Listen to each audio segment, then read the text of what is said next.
Putin opens arsenal to quell NATO's arrogance. The West is panicking at the signal from Kaliningrad. Greetings to our viewers watching the 5-Minute Insights channel's news report. A gateway to the hell of war is slowly opening right in the heart of Europe.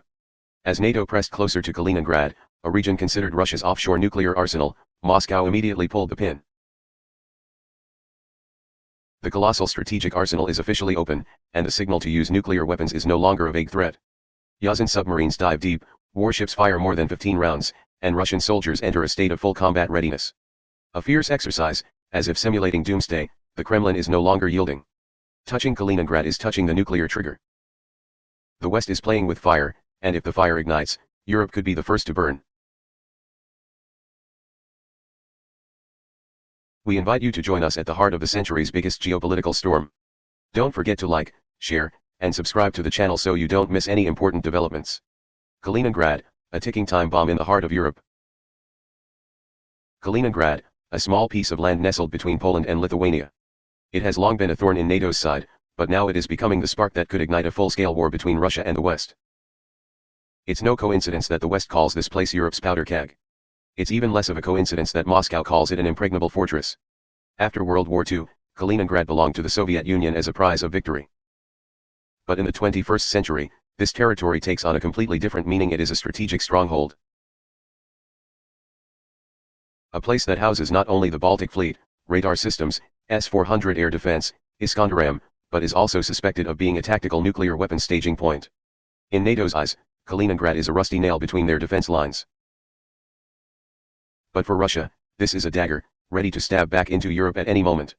Tensions escalated as the Western alliance increased troop deployments and organized large-scale exercises in Poland and Lithuania. Every move to approach Kaliningrad caused Moscow to react strongly, like a cornered beast.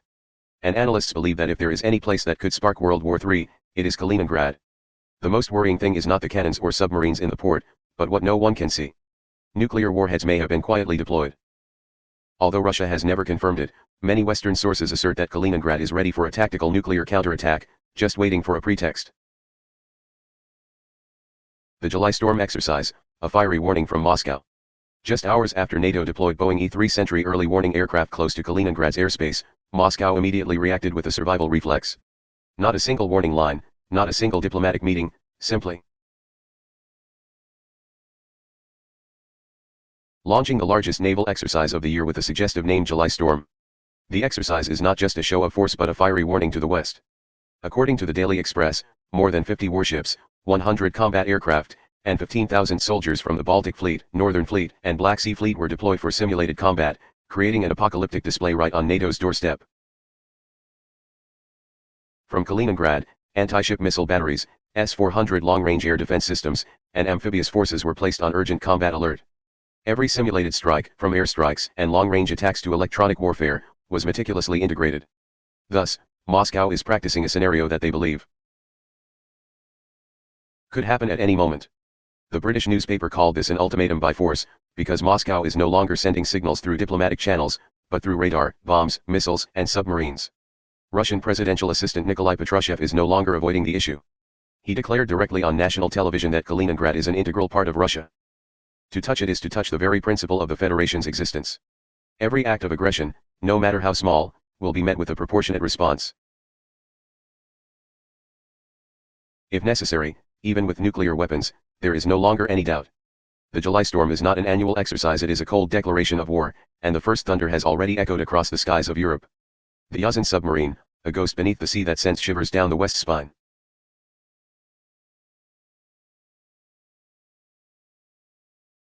While the skies of Europe roar with the sound of fighter jets, deep beneath the ocean, Russia is quietly activating a weapon that keeps every NATO general staff awake at night. The Yasen-class nuclear submarine, dubbed the undetectable ghost and a true nightmare for the West. President Vladimir Putin recently personally inspected the Severomorsk naval base, home to the Northern Fleet. There, he not only offered words of encouragement to the crew, but also issued a highly strategic order to accelerate the production of Yasen-class submarines, Russia's main deep-sea deterrent force. According to military analyst Peter Suzel, Russia currently possesses 7 Yasen-class submarines and plans to build at least 6 more in the coming years. These monsters are capable of carrying terrifying destructive weapons such as Kalibr cruise missiles, Sirkin hypersonic missiles, and Onyx anti-ship missiles, powerful enough to wipe out an entire fleet. What truly worries the West is Yasen's stealth and surprise attack capabilities. This type of submarine is almost undetectable by traditional sonar, can quietly approach any NATO naval base from underwater, launch a volley of missiles, and then disappear as if it never existed.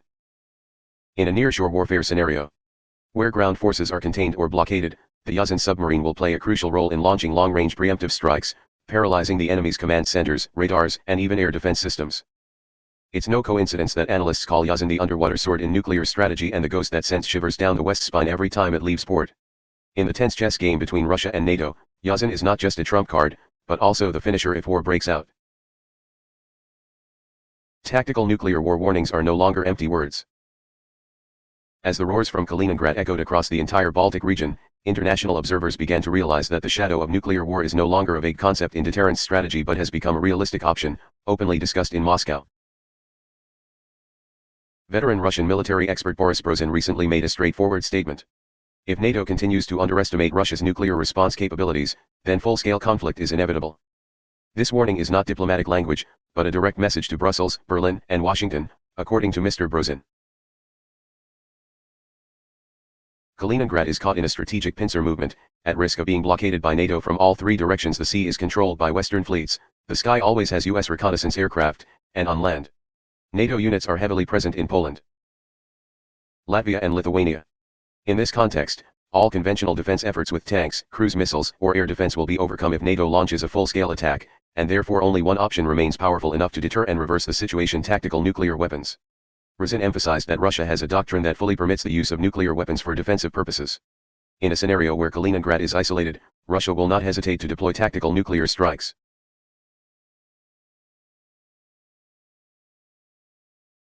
Targeting logistics centers, forward military bases, especially the three Baltic states Latvia, Lithuania, and Estonia. Not because they are priority targets, he said, but because militarily, these three countries are the weakest links in NATO's structure and would be the first to be drawn into the retaliatory spiral. When nuclear threats are no longer considered bluster, but are prepared as a real operational option, the world has perhaps entered a period of unprecedented risk since 1962, and Kaliningrad now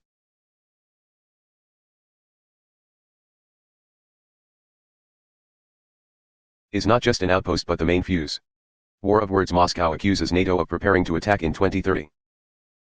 While the battlefield is still engulfed in smoke and fire, behind the scenes, another war is unfolding, not with bullets but with words and political messages. The war of words between Russia and the West has escalated to a new dangerous level, and a shocking timeline has just been revealed. 2030.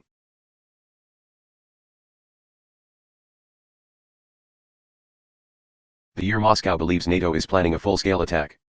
Speaking in an interview with Russian media, former Ukrainian Prime Minister Mykola Azarov stirred international public opinion by stating that the West is fabricating a so-called threat from Russia as a pretext.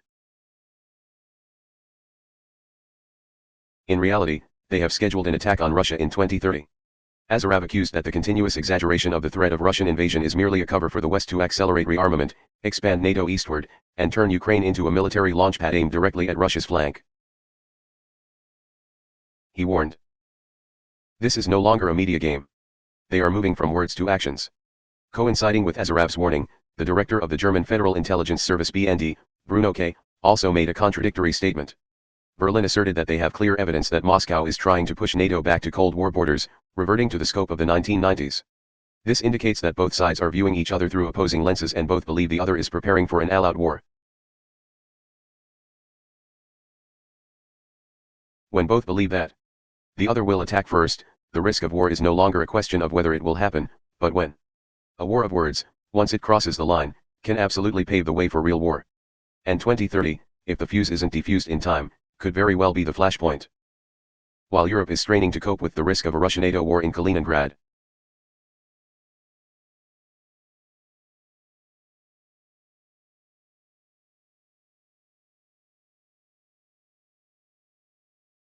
in the Middle East, another hot front is burning by the hour, threatening to pull the entire globe into an uncontrollable spiral of conflict.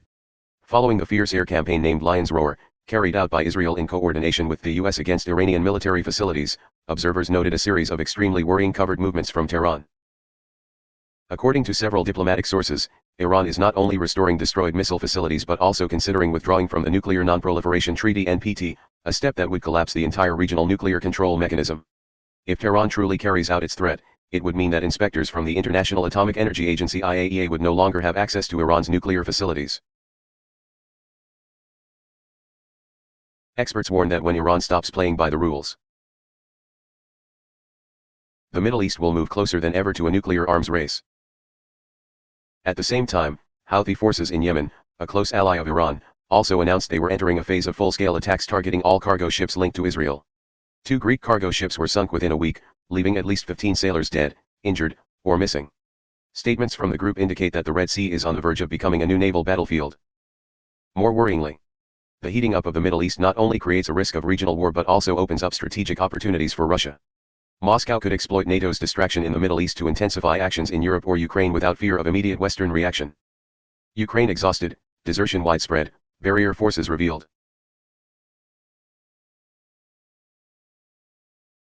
While Western media continuously portrays a resilient Ukraine, the reality on the Donbass battlefield is painting a completely different picture: exhaustion, panic, and insubordination. According to multiple sources, including Ukrainian military officials and soldiers themselves, desertion, refusal to fight, and post-traumatic mental disorders are increasing at an alarming rate. Tens of thousands of soldiers have abandoned their positions, defying all penalties, while the rest are trapped amidst physical and mental attrition on a front line that has lasted nearly 3 years. A term once considered Russian propaganda is now acknowledged by Ukrainian veterans themselves: barrier forces. These are special units, often belonging to the SBU, National Security Service, or National Guard, with the authority to open fire on any Ukrainian soldier who voluntarily retreats from the front line without orders. Initially, the existence of these forces was vehemently denied by Kiev. But in the context of numerous positions collapsing simply because soldiers refused to fight, the government was forced to admit to implementing extreme measures to maintain discipline. Some leaked clips on social media show internal clashes, where the enemy comes not from the front but from behind. In a desperate attempt to maintain logistics and morale, the Ukrainian army has put into operation several armored trains like Yasen, Baikan, and Terex. These trains not only transport weapons and food but also serve as temporary shelters, the only remaining semblance of safety amidst the chaotic shelling in Donbass. Trump, Putin, EU, a power game shaping the AEU century. While the Ukrainian battlefield is still engulfed in smoke and fire, a silent but intense political chess game is unfolding across the Atlantic, where Donald Trump, Vladimir Putin, and the European Union are placing the first pieces for a new global order.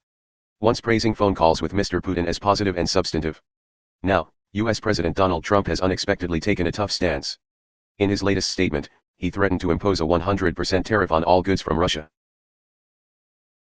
if the Kremlin does not make clear progress in ending hostilities in Ukraine within the next 50 days. This is not just an economic blow but also a psychological one aimed directly at Moscow's ability to sustain the war. But at the same time, Mr. Trump also made European leaders dizzy by announcing a massive trade deal with the EU. The Union will spend $750 billion to buy US energy and an additional $600 billion to invest in the US economy. As a result, Europe finds itself in an awkward position, having to appear tough on Russia, while also not daring to risk confrontation with a Trump who is tightening beneficial trade relations with them. Meanwhile, U.S. Secretary of State Marco Rubio did not hesitate to explicitly name China as the lifeline helping Russia survive sanctions, through oil deals and sensitive technology support. And in the Middle East, Israel is quietly deploying AI-powered border surveillance systems,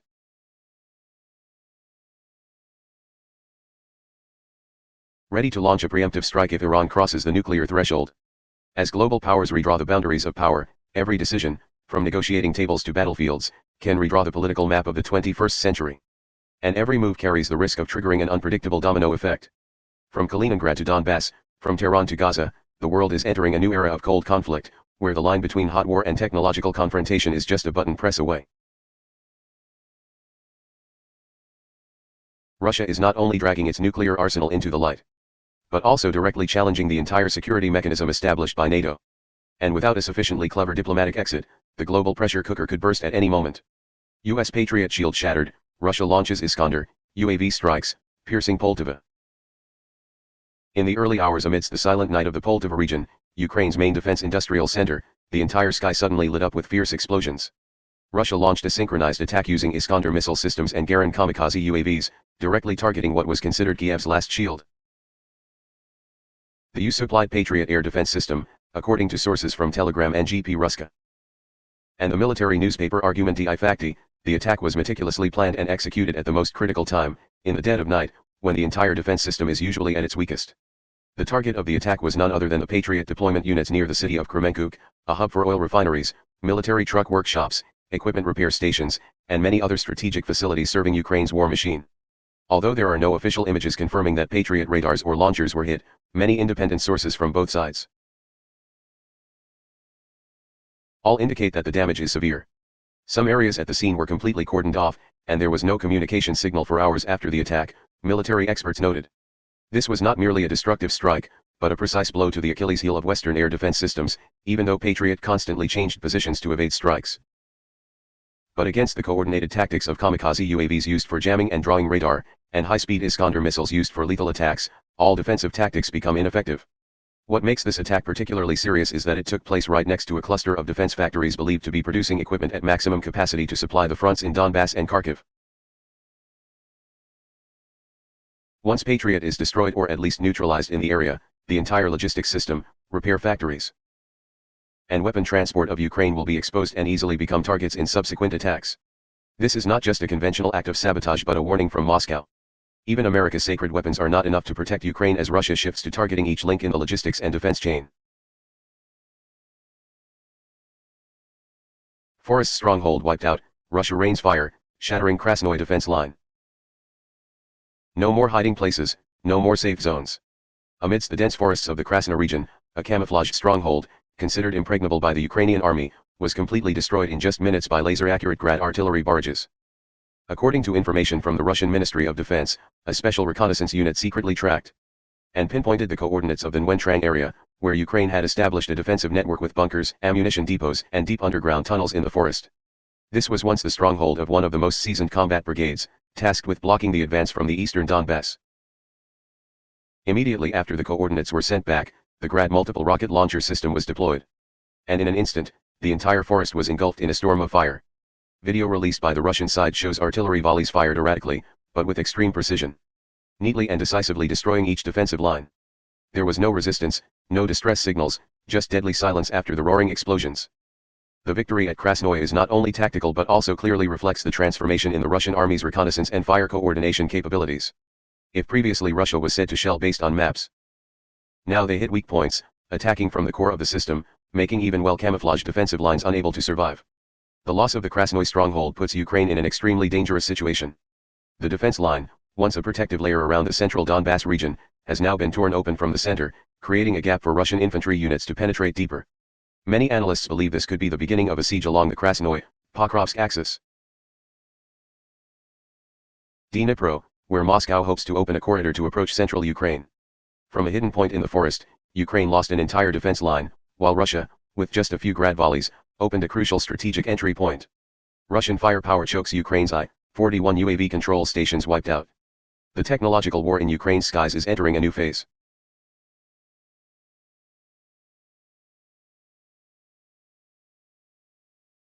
Fierce and unforgiving. On the Western Front, the Russian combat group commanded by General Leonid Saravov has just launched a decisive preemptive strike, not targeting military personnel but aiming directly at the electronic brain of the Ukrainian army. According to information from the Russian Ministry of Defense, in just 24 hours, this force eliminated over 220 soldiers, destroyed 3 armored fighting vehicles, 1 self-propelled artillery piece, and more than 10 motorized vehicles. But the fatal blow lay elsewhere. 25 UAVs shot down, along with 41 UAV control stations and 4 electronic warfare stations completely wiped out. This is one of the heaviest losses Ukraine's UAV system has suffered since the beginning of this year.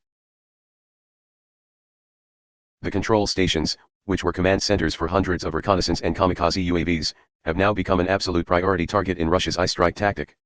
Once the UAV command system is destroyed, Ukraine's entire network of observation, coordination, and tactical response will immediately be blinded. Fierce fighting is taking place at hotspots like Andreyivka, Kupiansk, Serebryanka, and Drobyshev, where the Ukrainian army is straining to hold its defensive lines. However, high-precision artillery and air strikes from the Russian side are gradually strangling each position, especially those with UAV signal transmission systems installed. Observers note that Russia is no longer spreading its firepower thinly but has shifted to a targeted approach, directly attacking technological nodes and command infrastructure, paralyzing them from within. This latest strike on UAVs is a stern warning to Ukraine and the West.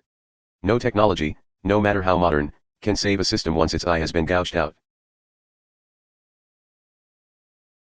Malayrogin falls, Russia opens bridgehead for breakthrough into central Ukraine. A new chessboard is forming in central Ukraine. The Dnipropetrovsk region, a key area connecting Donetsk and major logistics centers, has just witnessed a strategic breakthrough by the Russian army. According to announcements from the Russian Ministry of Defense and War correspondent Alexander C., the village of Malay Rogan has officially fallen to Moscow after a series of fierce battles. Malay Rogan is not an obscure small village.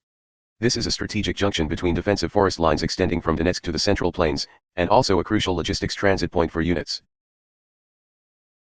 Ukraine is consolidating at Pokrovsk and Dnipro. Analysts call this the side door. If lost, Ukraine would have almost no reserve defensive lines behind it. Russia's control of Malay Rogan opens up two important directions. Firstly, it firmly consolidates the left flank of the Donetsk front, where offensive spearheads are pressing towards the northwest. Secondly, it creates a perfect springboard to push deeper into the Dnipropetrovsk region, directly threatening military supply lines and Kiev's critical industrial facilities. More worryingly, Russia has capitalized on the chaotic retreat of Ukrainian forces from Malay Rogan. A unit moving out of this village was hit by a FAB-guided bomb, causing many casualties and abandoned weapons. Neighboring areas like Yanivsky and North Pokrovsk are also experiencing similar situations: hasty, uncontrolled retreats, exposing loose defensive lines. In parallel, Moscow has deployed additional forces to approach the border area, forcing Ukraine to stretch its thin forces along transport axes. Shattering the Dnipropetrovsk belt, Russia opens the door to approach Dnipro. A silent victory, yet one that shifts the tide of battle. In the border area between Donetsk and Dnipropetrovsk, also known as the Dnipropetrovsk Belt, the Russian army launched a rapid multi-directional attack, dislodging numerous Ukrainian strongholds and seizing over 30 kilograms square meters of territory in just one day. According to battlefield sources, Russian assault units bypassed numerous tactical high ground points in northwest Olizivka, advanced along tree lines, which were natural defensive positions, and then unexpectedly split into three prongs, penetrating deep into enemy lines. Important areas such as Zeleny 2, Yanta, and Dashin successively fell into Russian hands. The Ukrainian side was forced to retreat from forward outposts, to consolidate further back, avoiding encirclement and being cut off. What worries observers is not just the lost territory, but the strategic significance of the Dnipropetrovsk region. This is considered the last shield protecting the industrial factory system, warehouses, and vital transportation routes leading to the city of Dnipro, which serves as the logistics and military transport hub for the entire eastern front of Ukraine. Analysts believe that losing Dnipropetrovsk means opening the door for Moscow to approach Dnipro, thereby threatening Kiev's entire critical defense axis. Once Russian forces establish a long-term presence here, artillery and UAV attacks will easily encircle military and economic infrastructure in central Ukraine. The pace of Russia's advance on this front is significantly increasing as they continuously seize more defensive strongpoints and expand their control towards the southwest. Without timely reinforcements, Ukraine risks being pierced through the middle by Moscow, dividing the front and breaking the defensive line horizontally. Russian UAVs sweep, Ukrainian UAV bases shattered under bomb rain and kamikaze drones. The Ukrainian battlefield has just witnessed a bloody display of modern warfare technology. Newly released video footage from the Russian Ministry of Defense and the war news site South Front shows that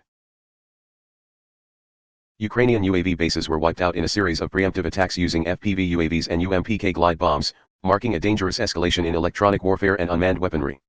On the Kharkiv, Donetsk, and Chawai fronts, FPV UAVs deployed by Russia directly crashed into Ukrainian armored vehicles, soldiers, and field command posts, no longer acting as single kamikaze weapons. These drones now operate in swarms, simultaneously locking onto targets and attacking from multiple directions, leaving Ukraine's defense system no time to react.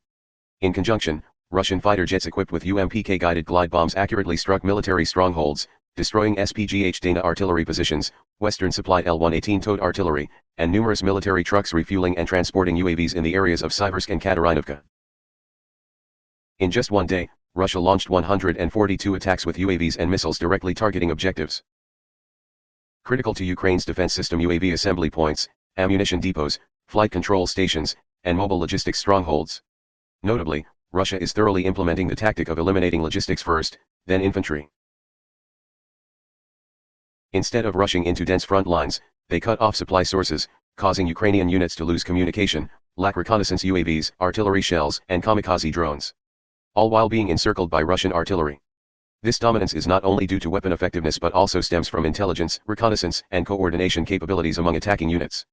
Russia's reconnaissance and electronic warfare are becoming increasingly sophisticated and lethal. Ukraine lost a UAV stronghold, but the cost was its entire defense network being fractured. Ukraine counterattacks fiercely, 122 Russian advances halted. Amidst the overwhelming firepower from Russia, Ukraine declares it is still fighting fiercely and holding its ground. In its updated report on July 26, the General Staff of Ukraine affirmed that it had successfully repelled over 122 Russian advances from Slavyansk, Kupiansk, all the way to the strategic Dnipro region. According to Kiev, across the entire front, the Ukrainian armed forces deployed over 1,300 kamikaze UAVs and conducted more than 3,500 artillery strikes targeting Russian troop concentrations, armored vehicle parks, and logistics lines. This is a major effort to halt Moscow's increasingly relentless advance. A highlight in the report is Ukraine's continuous shift in defensive tactics, moving from static defense to guerrilla warfare, ambushes, and swift counterattacks, aiming to disrupt the enemy's offensive rhythm. Attacks by Garin UAV glide bombs and Russian artillery are reportedly no longer achieving absolute effectiveness as before, as Ukrainian forces move quickly, disperse widely, and utilize terrain more flexibly. Nevertheless, international observers are not entirely optimistic. Independent sources from the West and some battlefield monitoring organizations suggest that Ukraine's defense system is being stretched to its limits, especially in areas bordering Donetsk and the industrial center of Poltava, which are subjected to fierce firepower from UAVs and long-range missiles. A military expert from the US-based Institute for the Study of War ISW commented that Ukraine might be holding up well on the map, but the cost is a terrible attrition of personnel.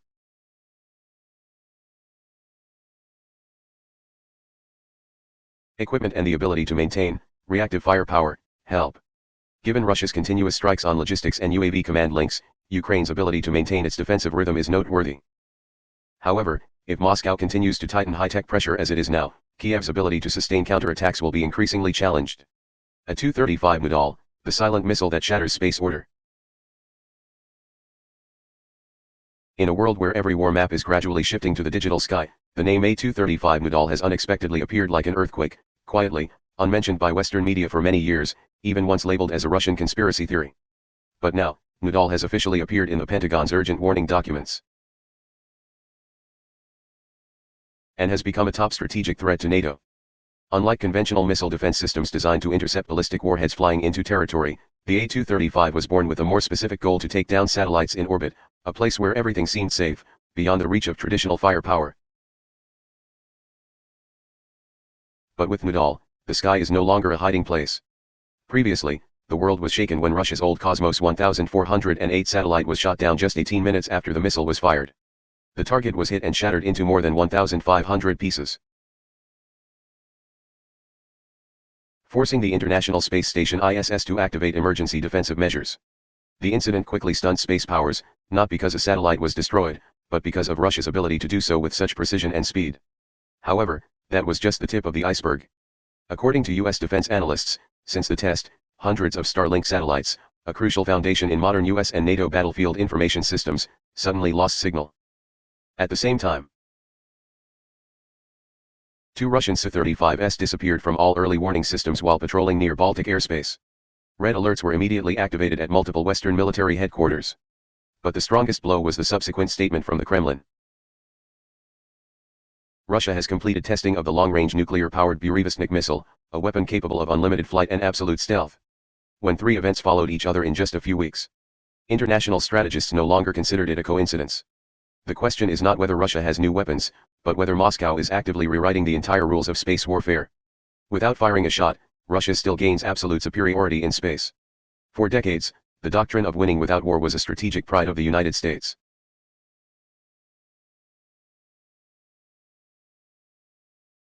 But now Russia is quietly realizing that very doctrine, in a way that stuns Washington. Without deploying troops abroad, without showing off force, and especially, without firing a single shot, Russia can still do something unprecedented. Turn off the entire digital sky of the West with an invisible button. The weapon for this silent revolution is none other than the Tu-35 Nudol, a system that is not just an anti-satellite missile, but a comprehensive space warfare network, integrated with long-range early warning radars, high-speed orbital computing systems, and interception algorithms capable of operating in real time. With its mobile design, Nudol can detect, lock onto, and precisely strike any satellite in low orbit, even when it is moving at speeds over 28,000 km per hour. But what makes Western cyber warfare command centers break out in a cold sweat is that Nudol doesn't need to launch a missile to destroy. According to several leaked intelligence documents, Russia has developed a directed electromagnetic attack mode, allowing it to disable sensor systems, sever data connections, and turn Western military satellites into useless floating chunks of metal in space. No explosions, no malware, no infiltration campaigns. Just a silent frequency band that leaves NATO disoriented. When over 80% of Western military infrastructure, from UAV guidance, missile positioning, operational command to smart weapon control, relies on satellites, Nudol's capability is like an invisible hand drawing a curtain of darkness over the entire digitized military strategy of the US and NATO. Without going to the battlefield, Russia is still gaining absolute supremacy, right in orbit. Burevestnik, the silent nuclear ghost from the highest echelon of warfare. If the A-235 Nudol is the sword that severs orbital positioning links, then Burevestnik is the silent nuclear dagger, capable of stabbing an opponent in the back from any direction, even from places previously considered impenetrable like the North Pole. It is not just a weapon, but the embodiment of a completely new military doctrine, where silence is the most terrifying roar. The name Burevestnik in Russian means storm petrel, and indeed, it is the technological storm sweeping across the global strategic chessboard. This is a long-range cruise missile equipped with a miniature nuclear propulsion engine, allowing it to fly for virtually unlimited durations without refueling, unbound by fixed trajectories. And most importantly, its flight path cannot be predicted. Unlike all conventional cruise missiles that follow predetermined routes, Burevestnik can circle targets, change its trajectory at any time, and approach from unconventional directions. Where US and NATO early warning radars are not set up. With that capability, it can easily penetrate defense layers optimized for straight-line attack models. Furthermore, Burevestnik can carry a nuclear warhead, making it not just a tactical weapon but a symbol of absolute strategic deterrence. With just one timely activation, a single strike, the enemy's entire command system, operational centers, and response capabilities can be completely paralyzed, even before they detect a threat. Western analysts call it a ghost missile, leaving no heat signature, not appearing on radar, capable of lurking for weeks in common airspace and striking a target at any moment. In the context of modern warfare shifting from geography to frequency, Burevestnik is the silent trump card, designed not for display, but to reshape the global balance of power.